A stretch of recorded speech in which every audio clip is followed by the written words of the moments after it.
Greetings from Long Island, where every highway is a sunrise. It's time for Dave's Gone By, an hour of comedy, talk, and music brought to you by Total Theater, with your host, Dave Lefkowitz. You've never heard anything like it, so sit back, relax, squeal if you must. Here's the host of Dave's Gone By, Dave! Tropical hot dog night!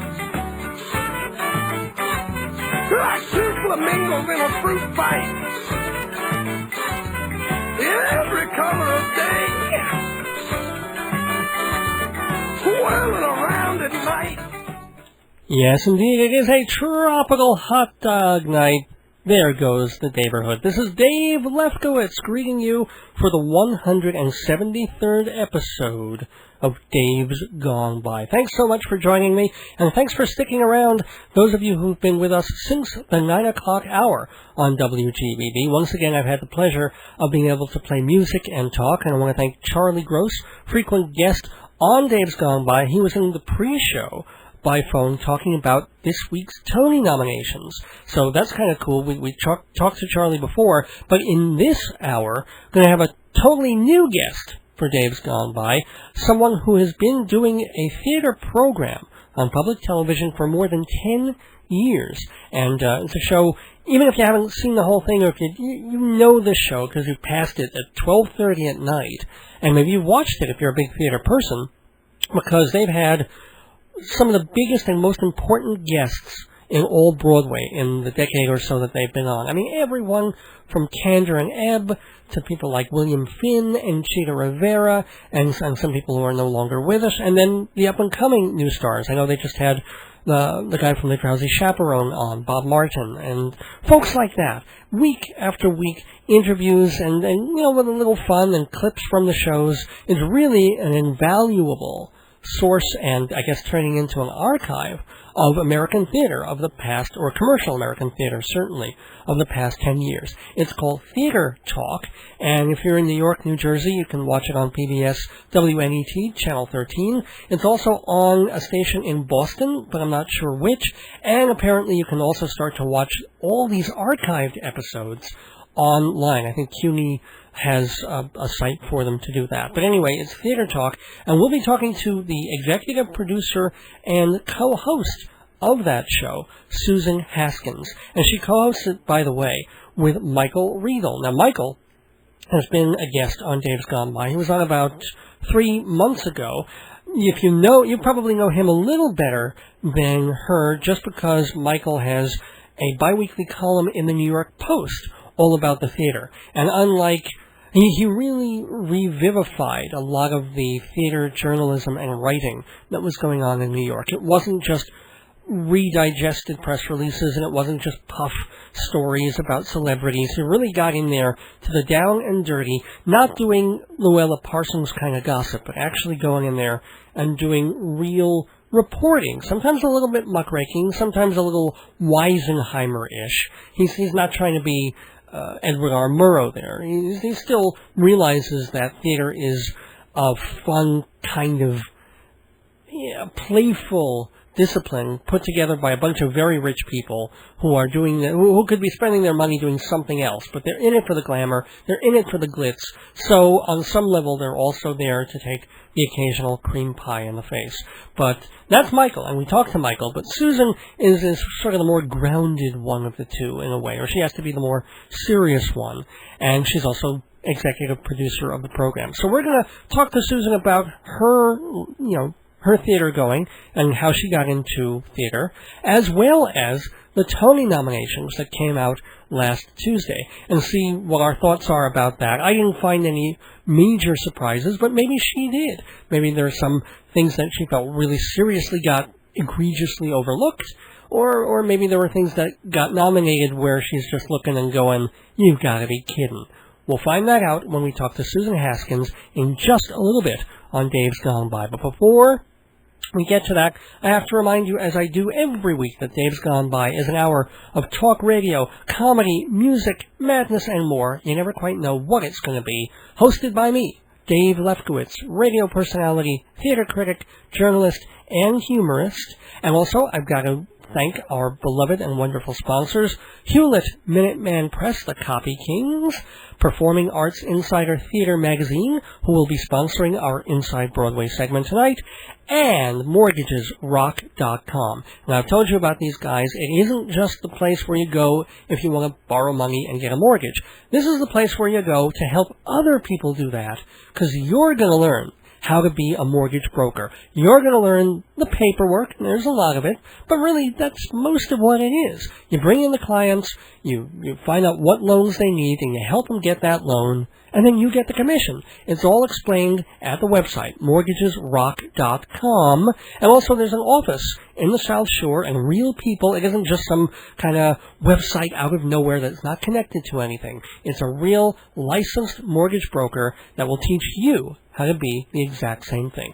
MortgagesRock.com, because making money never sounded so good. And speaking of good sounds, have to plug and give out a good word to Joyce Keller, the radio psychic, has been on this station, WGBB, for many years and hopefully many years to come. She's a supporter of this show, so we support hers. Wednesday night at 11, Joyce Keller. Okay. I think we've done our introductions. Now it's just off to a couple of quick commercials, and then we'll be back with Inside Broadway and Susan Haskins. Please don't go away. D is for Dave, F is for fun, S is for silly and special, X is for exceptional entertainment. DFSX, Internet radio playing vintage episodes of Dave's Gone By. Thursday nights at 8 and 11. It's part of Live 365, but all you gotta do is visit davesgoneby.org. Click the link and listen online to classic Dave's Gone By, Thursdays 8 and 11. DFSX, letters that stand for terrific. Broadway, off-Broadway, cabaret. These are magical words, conjuring up a universe of great entertainment. If you want to know everything about what's happening on the stages of New York, get Performing Arts Insider magazine. For 61 years, Performing Arts Insider has been a Bible of the industry. When are shows opening and closing? What are they about? Who's in the cast? Designers, writers, composers, contacts for producers and managers, box office info, parental guides, everything you need to know if you care about theater, opera, cabaret, and dance. As the chief editor of Backstage put it, Performing Arts Insider is who, what, where, and when. All the facts at your fingertips. For more information, to subscribe or get a sample issue, call 516-295-1511 or go to performingartsinsider.com.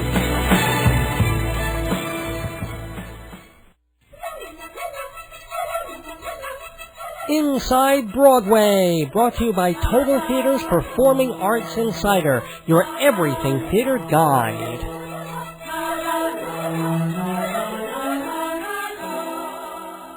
Welcome back to Dave's Gone By on this Sunday, May 21st, 2006, just a few days after the announcement of the Tony Award nominations, the 60th annual Tony Awards for Excellence on Broadway.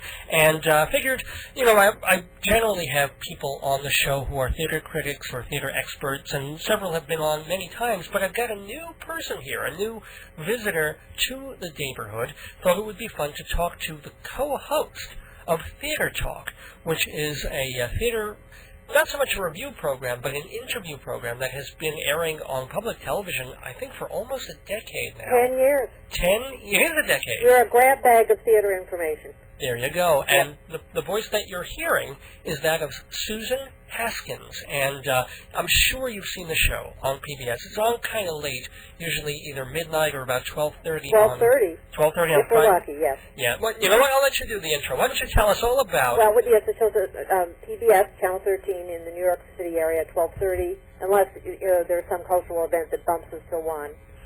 And then the show is repeated on CUNY TV in New York on weekends, on Saturday, Sunday, and Monday, 5 times. Consult your local listings. There you go. Consult your local listings. And we're on WGBH Boston. Are you in Boston? Well, if you're on the internet, I'm everywhere. Podcast, so. right.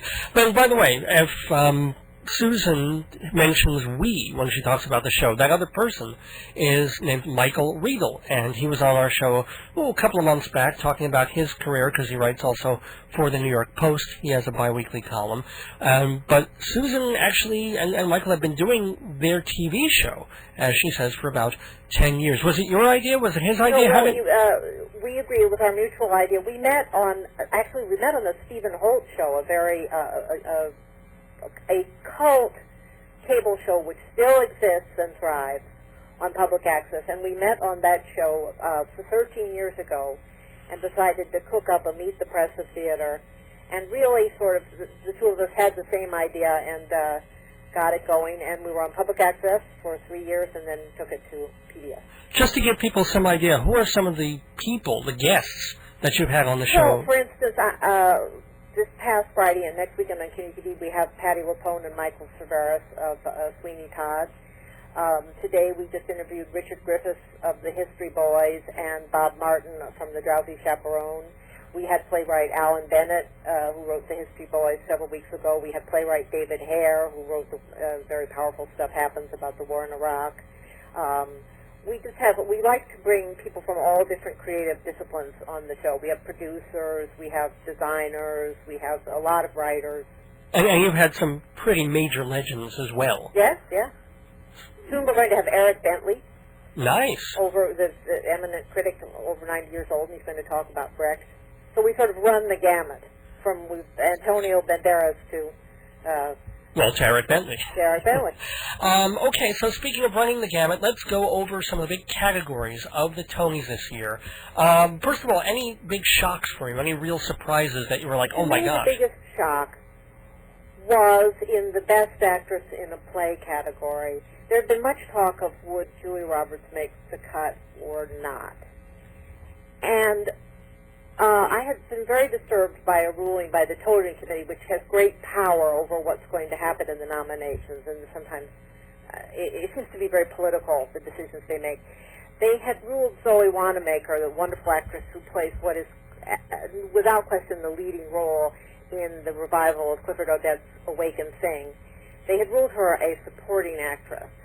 And yeah, it is a lead role, definitely. And the excuse that was given by the Tony Committee was that when Awakened Thing first ran, which I believe was in 1936, was in 35, that the group theater had been a communal theater company, and nobody was above anybody else. And therefore, because that was the intention then, that Zoe Wanamaker should not be singled out as the leading actress now. Oh, I don't know about that. So she was knocked out of the category. And then the belief was, well, maybe this was a way to get Julia Roberts a nomination for her lackluster, but not as horrible as many people said, performance in 3 Days of Rain. So, but that's not what they did. They nominated Lynn Redgrave for a play that was done at the Roundabout last spring, a very slight, tired old play by Somerset Maugham. You Somerset Maugham fans, this is not one of his better works. You know, he was phoning this one in. And I know we have so many Somerset Maugham fans listening right now. Yeah, but you know, he did some fabulous stuff, but not this play. And it was this kind of dopey play about marriage mores of the late 19th century or whatever. And Lynn Redgrave played the old Bezoar mother, who was a very supporting role. So your Lynn Redgrave, parts of being earnest type performance. But because her name was above the title, they said, aha, well, she's a leading actress, and then they nominated her as best leading actress candidate. And that just struck me as a very, a decision which said the theater really is dead. The Tony nominators didn't want to nominate Julia Roberts, so they showed everybody and went and nominated this supporting antediluvian performance, the overbearing mother in this comedy of manners. And to me, that was the biggest shock. Well, I mean, I'm with you halfway on that in the sense that the Redgrave wasn't an amazing or great performance, but she was better than... I would not have given Julia Roberts a Best Actress. No, but I think that came from the Zoe Wanamaker thing, and also Cherry Jones had been submitted in the supporting category, although she had just as much to do as the two other people, as Ray Fiennes. But that was some kind of decision made by producers to submit her as supporting for The Faith Healer, and she did a wonderful job, I thought. So it's kind of you're playing games with who's a lead and who's not. Right. Actually, she didn't get a nomination, by the way. She was not. No, right. And this was decided. This is decided by committees of producers, not by the nominators themselves, who's even eligible. And so sometimes people who were clearly supporting become eligible as leads, and people who are clearly leads are not eligible. And it's frustrating because then the performances of most merit don't get recognized. And Dave Lefkowitz is here for the play-by-play. The play-by-play-by-play by Dave in his book of plays, Marriage, Babies, and the End of the World. Comedies, satirical, silly, sad, and strange, all collected in a great-looking book. Just $20 hardcover, $12 soft. Email davesgoneby at AOL.com or visit davesgoneby.org for Marriage, Babies, and the End of the World. Da-da-da-da-da-da! Play Dave! This is Susan Haskins from Theater Talk, and you're listening to Dave's Gone By on WGBB. We are talking with Susan Haskins on Dave's Gone By. She's the co-host of Theater Talk. And the executive producer. And the executive producer. Yes. How did you, by the way, get into theater to begin with? Just always. I was one of those kids who always wanted to be in theater, so went along and did all kinds of things, and I was in casting and all kinds of things, but I was kind of bored with what I was doing, and when I ran across Michael Riedel and we cooked up this TV show that just seemed like a great idea. So when I was able to make a real job of it when we got on PBS, I jumped at the chance. Is it your full-time gig? I'm also a teacher. Oh, cool. As Shola Malcolm said, if I were a rich man, I'd be richer than a rich man because I teach. And so I actually teach at Pratt Institute. I teach college. Do you teach drama or English? Or? I teach English. Cool. Yeah. Cool. All right, let's get to the actual categories, like yes. some of the major categories. Leading actor in a play. You've got Ray Fiennes from Faith Healer going against Richard Griffiths of the History Boys, Zelchko Ivanek, I hope I'm pronouncing that right, from the just-closed King Mutiny. Captain Queeg, right. Right, Oliver Platt in Shining City, and David Wilmot in Lieutenant of Inishmore. I don't know which part he played. Oh, he was the crazy... The lieutenant? He was the crazy nut. Yeah. The Catman? So, now, are you asking me who I think should win? Yeah. Well, I must say I'm a sucker for Griffith's performance in The History Boys. Just a wonderful, special performance. Do you think he'll get the... I think he'll get it. In Shining City, I was sorry not to see Brian O'Byrne nominated, who gave a much subtler performance, but I actually preferred him to Oliver Platt, although Platt did a good job. Ivanek, of course, doesn't have a chance now that the show's... Ray Fiennes. A very interesting performance, but it doesn't top Griffith. Okay. And going back to actress, well, we sort of talked about this a little bit. Mm-hmm. Kate Burton, Constant Wife versus Lynn Redgrave and Constant Wife. Judy Kay, Souvenir. Lisa Kron in Well, that came out of left field. And Cynthia Nixon for Rabbit Hole. I think this is going to be a lot for Cynthia Nixon. Yeah. I think her notoriety in the Rabbit Hole, that she'll get it. She was really good, but do you think she should beat Judy Kay? Well, I love Judy Kay. I absolutely love Judy Kay, but I just don't think that Judy Kay has a chance. That's a show that closed quite a long time ago, and it had mixed. I was quite fond of it, but many people weren't that crazy about it, and I just don't think, as much deserved as her nomination is, I don't think she's going to beat Cynthia Nixon, who's, although Rabbit Hole's also close, but who's known so well. I just think that performance as the mother, the bereaved mother who's lost her child, is that was a very good play. More dramatic than the Case, which was almost Judy Case was almost a musical performance. She played the actress Florence Foster. No, not the. She played the singer Florence Foster Jenkins, who couldn't sing on tune. Right. And it was just a lovely But again, I think Nixon's going to get it no matter what. Yeah, and I think that was really more of a musical than a play, come to think of it. That's right. So, all right, let's get to the revivals of shows. The big revivals of a musical were Pajama Game, Sweeney Todd, and Three Penny Opera. Only three in the category. Right. That was it. Your thoughts? The horse race is between Pajama Game and Sweeney Todd. The Three Penny Opera, although I suppose well-intended, was awful. And Agreed. You know.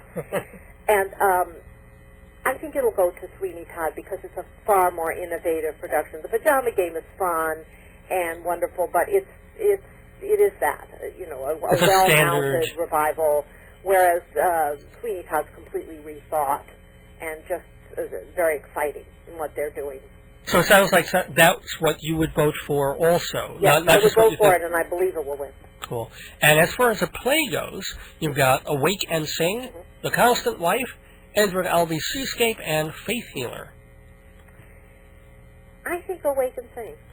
Yeah, that seems to be the strong one here. I do. And, you know, and Awake, now, isn't this the 100th centennial Clifford Odets or something like that? Well, it shouldn't figure into that, but okay. But in sitting in Awake and Sing, I thought, oh, wow, this is what it was like to see plays in the old days. It just reminded you of the power of a certain kind of theater.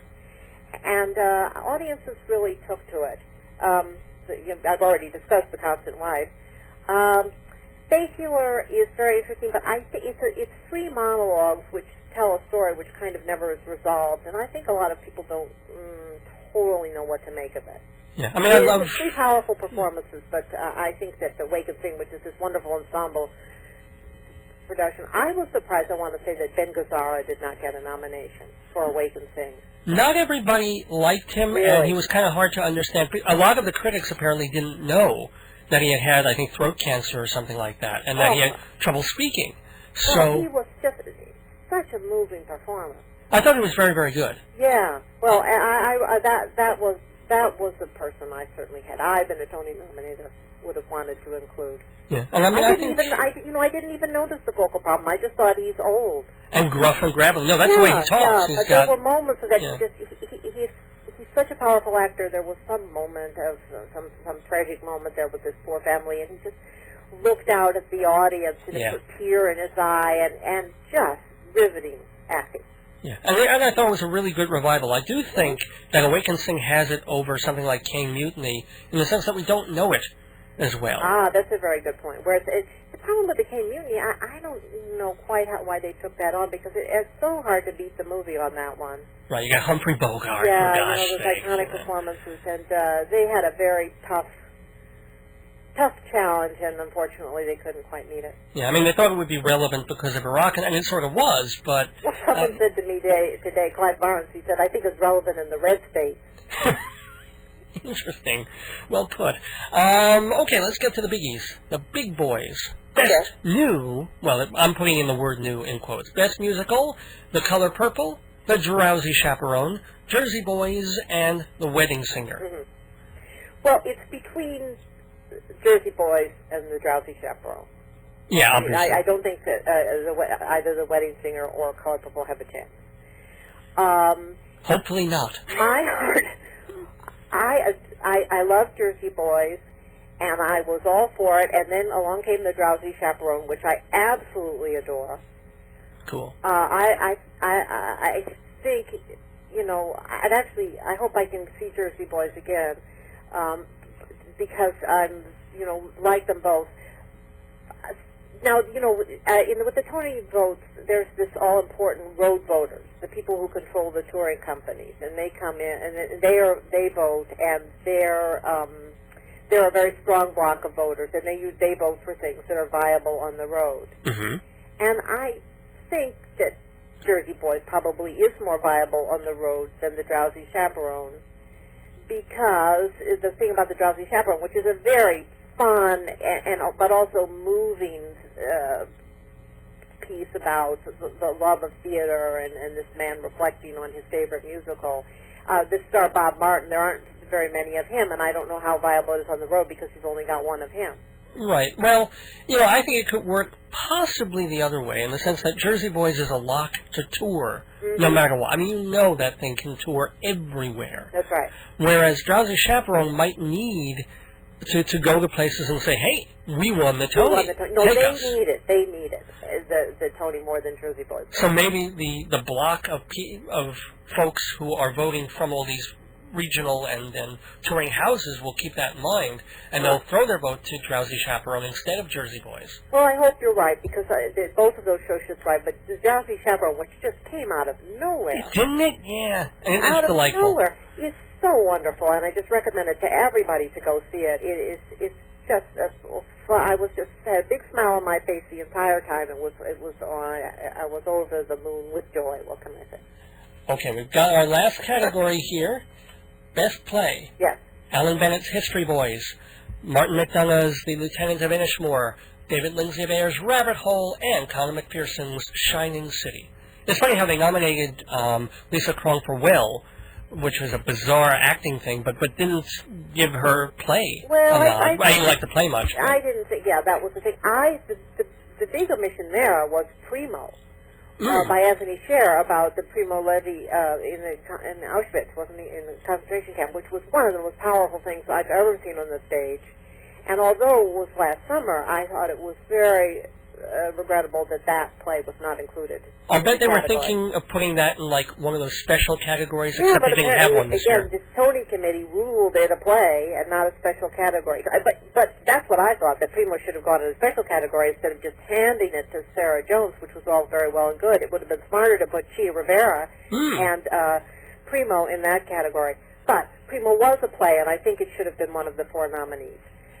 That being said, I think this will definitely go to the History Boys. And are you happy with that? Yeah, I think that's fine. I think that's a fine decision. I very much liked Shining City. I thought the Lieutenant of Inishmore was a lot of fun, but I think the History Boys is the one with the sexiest, so to speak. And it's a very strong play. Plus, it's a snob British hit, and I think that's definitely going to win. Well, let me ask you, before I let you go, Susan Haskins of Theater Talk, what are you looking forward to on or off Broadway this coming season? You know, David, too early to even talk about it, right? The slightest idea. I just take things as they come at me, and I'm so busy making this week's Theater Talk and next week's Theater Talk that I haven't the slightest idea what's coming in, quite honestly. What are you looking the most forward to? Oh, gosh, I'm not even thinking of... Well, I'm kind of looking forward to Chorus Line, although I still remember it pretty well. I am not. I think that was then and this is now, and if it turns out they make it work, that's fabulous, but I just don't see that being... I just don't see that being successful. And what about South Pacific? I'm not sure if that's next season. Oh, no, are they doing South Pacific? Well, it's either going to be this coming season or the season after, but they're finally doing it. And I've never seen it done. But who's going to be in it, do you know? Oh, I don't know if they've even cast it yet. If they're smart, they'll get Brian Stokes-Mitchell like they did in that concert version. Well, South Pacific is a wonderful, wonderful show. All power to them. I would, if the South Pacific's coming, I'm much more enchanted by the prospect of that than seeing a Chorus Line again. I think the Chorus Line was dealing with a lot of issues now that will seem dated to us, and whereas the issues in South Pacific are eternal. Well, I mean, if What Happened to a Class Act is any indicator, I mean, I love that musical, and just nobody came to it. No. And so hopefully that won't be a sign. But we shall see. We shall see. And who are some of the upcoming guests, or can you say yet, on Theater Talk? Well, next week this coming Friday, we have a great show with Richard Griffiths from the History Boys and Bob Martin from the Drowsy Chaperone. Right. And my big favorites. And then the following week we have our Tony Predictions show, and then we are going to have John Lahr come on and talk about, the following week after that, John Lahr will come and talk about Awake and Sing. Cool. And on and on and on. Well, on to your 11th year on Theater Talk. On to our 11th year. 12:30 in the morning on no, it's Friday early morning. Saturday, that makes it Saturday morning. Saturday early morning on your PBS 12:30 station. on Channel 13, or if you're in New York City, catch up with it on CUNY TV on weekends, and also we are streaming 24 hours a day on the internet. Wow. So you can now watch most of our episodes if you go to www.theatertalker.org. Theater Talk, that's theater with an ER.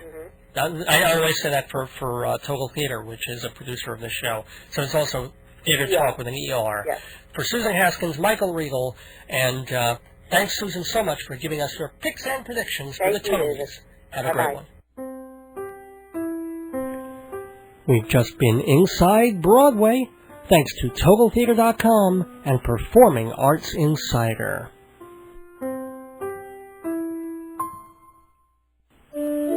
Print it, copy it, send it as a gift. All that and more at Hewlett Minuteman Press, your full-service printer, family-owned and operated since 1975. Photocopying, printing, wedding invitations, and engraved gifts. Minuteman, 1315 Broadway in Hewlett. Call 516-569-5577, 569-5577. On the web at HewlettMinutemanPress.com. Mention Dave's Gone By and get 10% off.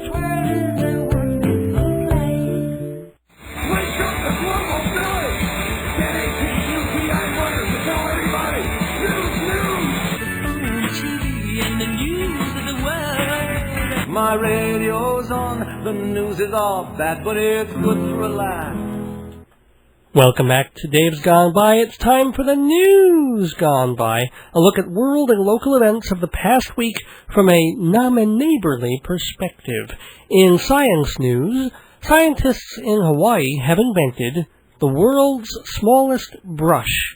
Mechanical engineers at the University of Hawaii have created a brush with bristles 1,000 times finer than a strand of human hair. Okay, is it me, or do scientists have too much friggin' time on their hands? I'm thinking cancer, AIDS, cerebral palsy, MS, Ebola virus. No, that can wait. Meanwhile, some scientist in Honolulu runs into the lab, puts down his surfboard, and says, "Eureka! I've just created a brush, and it can dust things, really small things. Like, if you ever want to give an amoeba a really good brushing, now we can." Now, there are useful applications of this so-called nanotechnology. Nanotechnology gives us the ability to manufacture or manipulate material at the molecular level. It can also do other things with the letter M, but I can't pronounce them, said University of Hawaii doctoral student Vinod P. Vidu. How's that for a name? Vinod P. Vidu.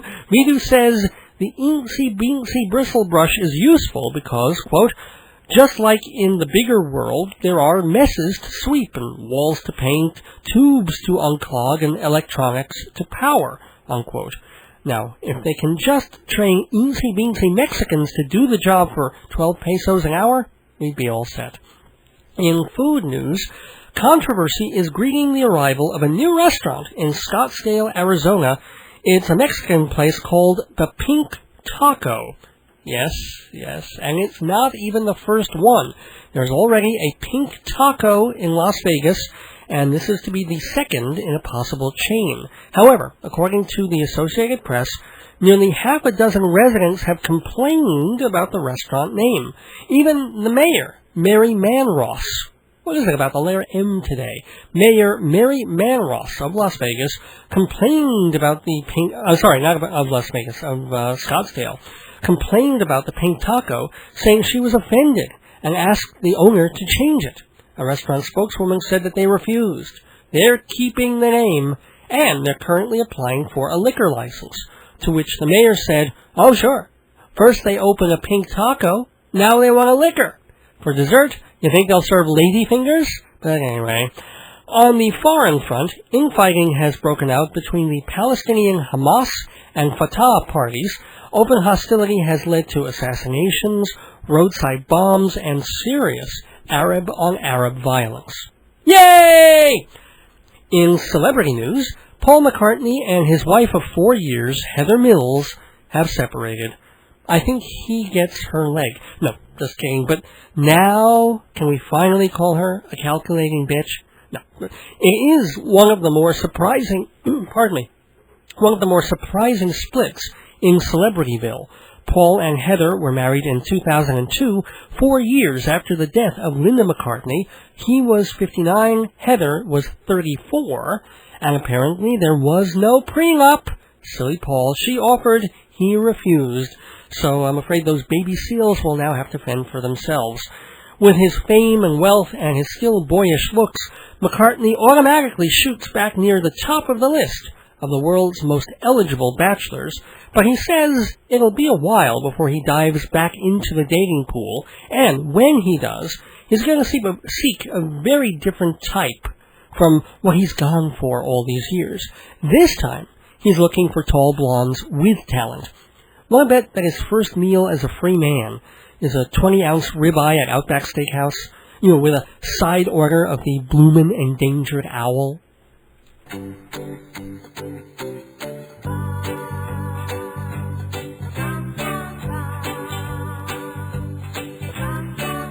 Welcome, sulfur dioxide.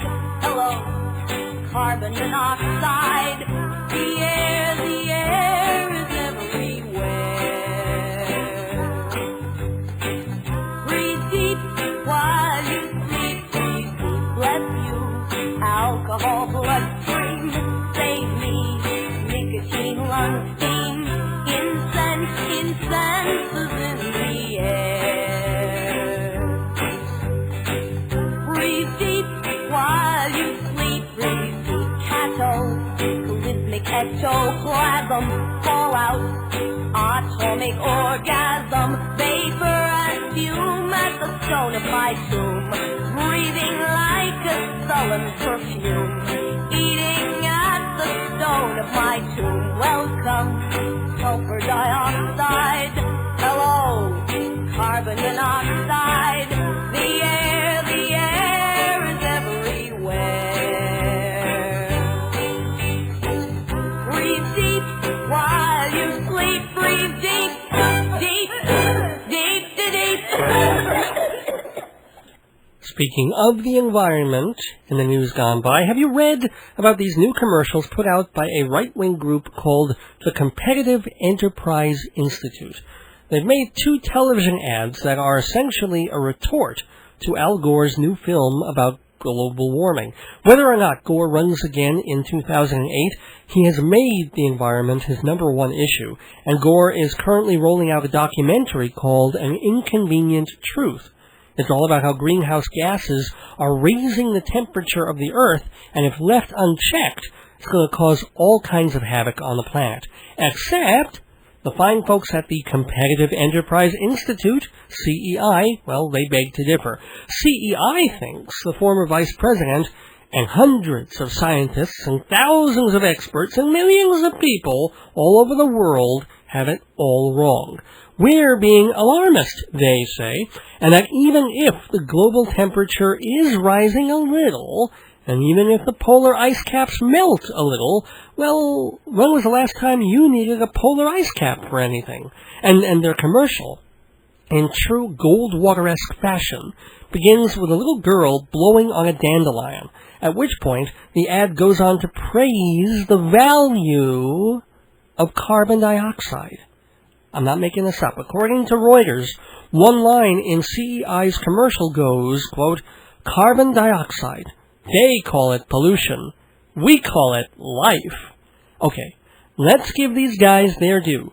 Plants and trees love carbon dioxide. They live off it. So as long as you have enough vegetation eating up all that oxide, you've got a nice balance. And you can keep burning that gas and coal and fuel that makes all that CO2. But if you cut down too many trees and forests, and you put up buildings and walls in their place, your balance goes out of whack. And now you've got more poison gas than you have trees to eat it. It's like putting 4 fat people in a Baskin-Robbins. As long as they keep eating, the compressors can keep churning out the chocolate chunk. But if 2 of the tubbies leave to go shopping, while the machines keep putting out the same amount of ice cream, pretty soon the other 2 are going to get real sick.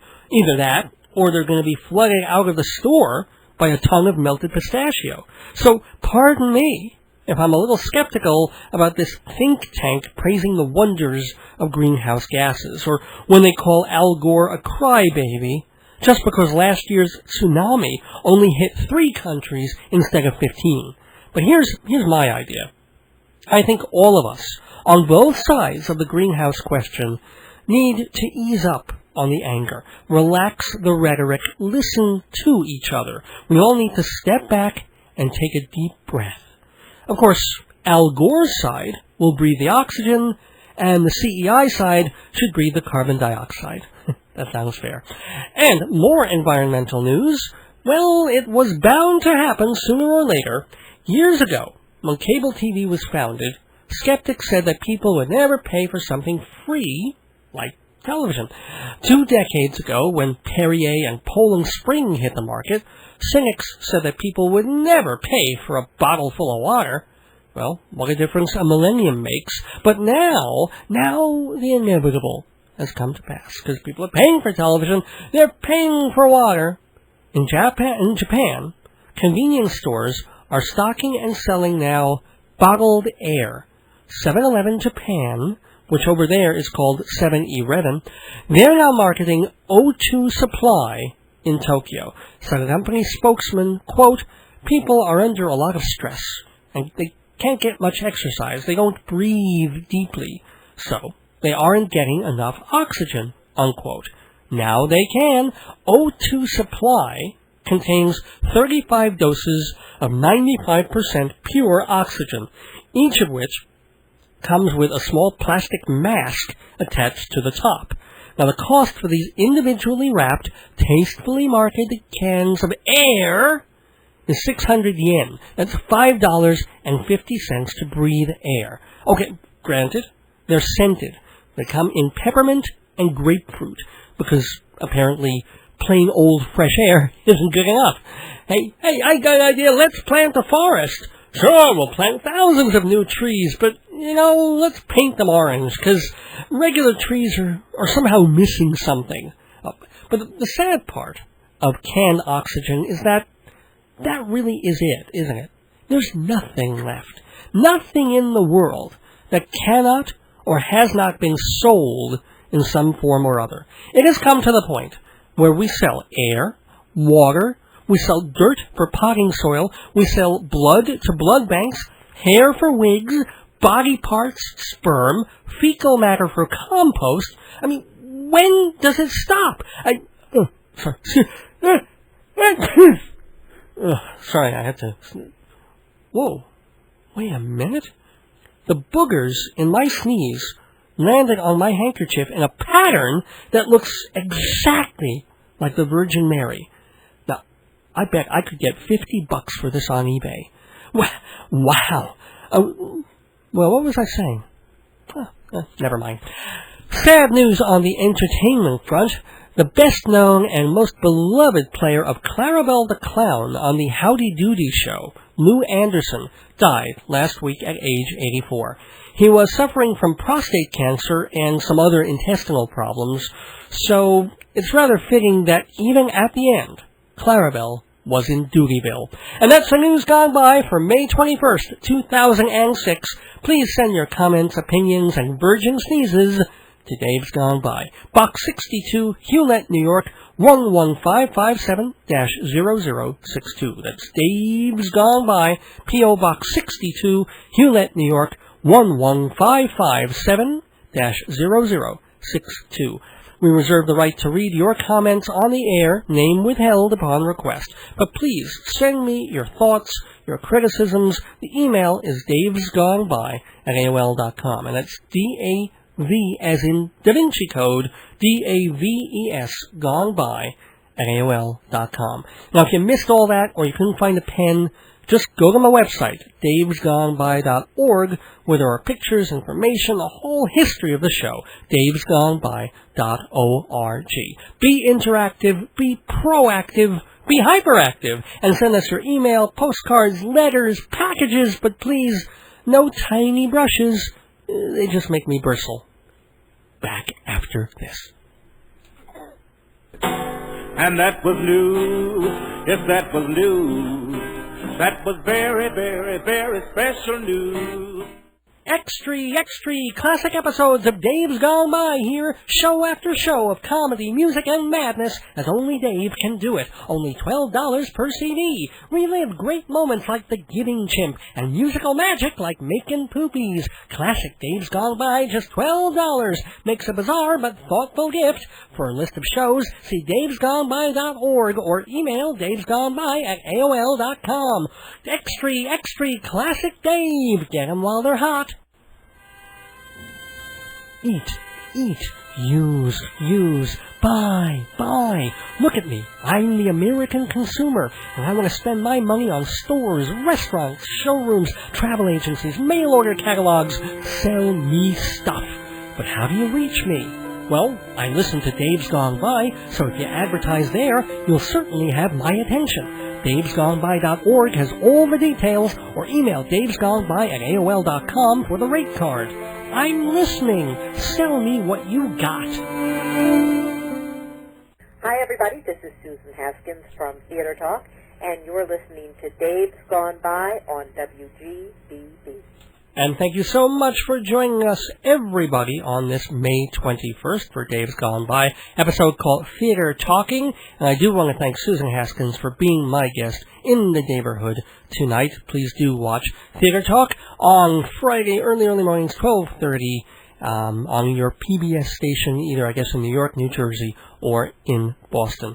And let's see, who else do I have to thank? I have to thank my wonderful and beautiful and tremendous and terrific wife, Joyce, for being just so great. I want to thank my cousin, Peter, who's in town from California for a week or so. Peter threw a familial kind of a bash, which we don't do very often, in a sense. My family tends to get together a certain very close relative, like aunts and uncles, things all the time. But it doesn't go much further afield except at weddings and funerals. I mean, it's always pretty much the same exact people of, well, I wouldn't say the same exact age group, but it's all the local folks who we see every single time. Well, Peter, who's only in town a couple times a year from the coast, he decided to get all the cousins together, and especially the younger folks, although there were some people in my age range there as well.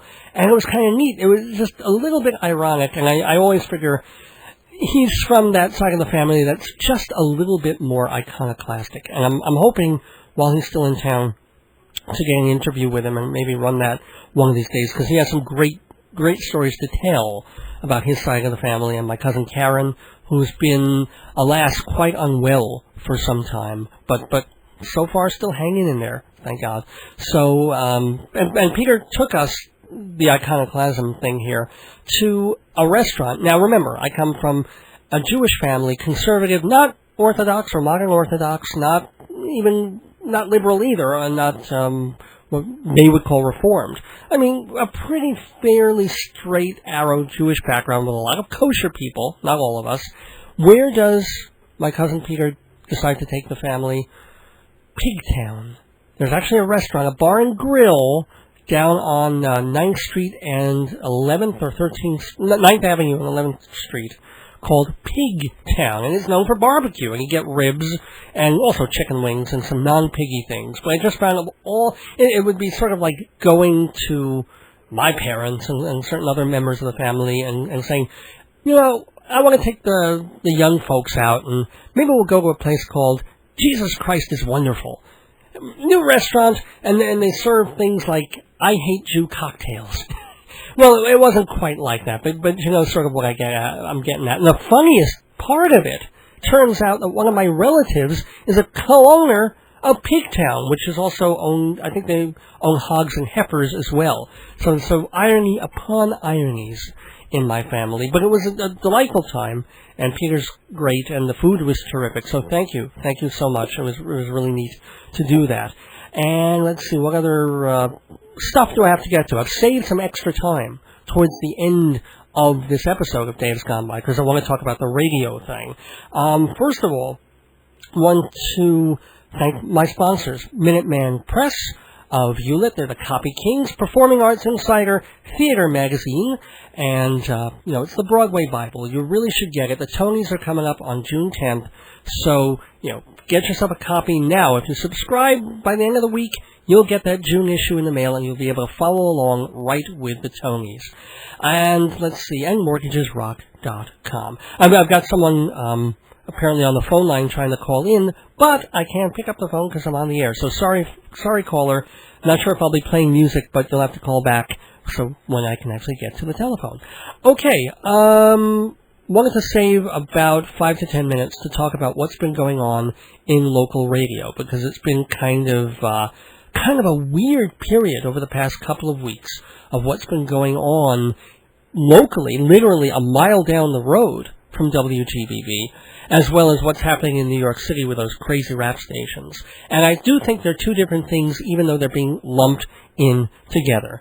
You know what, I'm going to play a little bit of music and see who is so urgently trying to phone me here. So, I think I'll play some of the outro music I was going to play.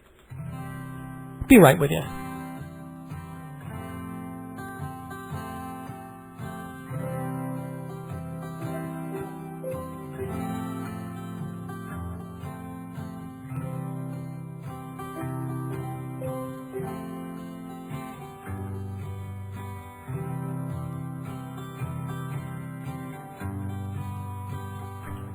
Well, I thank you, caller, so much for calling. Actually, it was thank you very much to the caller, who happens to be Mrs. Dave Joyce, who I thanked already. So I'm not going to thank you again, Joyce, but I do. Yes, she. It's called the Hog Pit. It wasn't called Pigtown. Don't know why I had that in my head. It's just as bad, isn't it? The Hog Pit, and it was a delicious place to eat, but just the title of it. Anyway. Well, gosh, now I have only 8 minutes to talk about the radio, but thanks, babe. Thanks for setting the record straight, and, you know, it is good to be correct about these things. Anyway, we all know what happened at the two radio stations. You had Power 105 versus Hot 97. Now, a guy at Power 105, a DJ who called himself Star, is having this feud, and this is not new. There have been radio feuds for forever. I mean, going back, Fred Allen was kind of a fake one, but you have Don Imus and Howard Stern have had that feud. Howard Stern pig vomit, and sometimes they're just in fun, and sometimes they're kind of real, and you want to separate these folks. But in this case, my God, do you want to separate these folks? Star was angry at this other DJ, someone called DJ Envy, at Hot 97.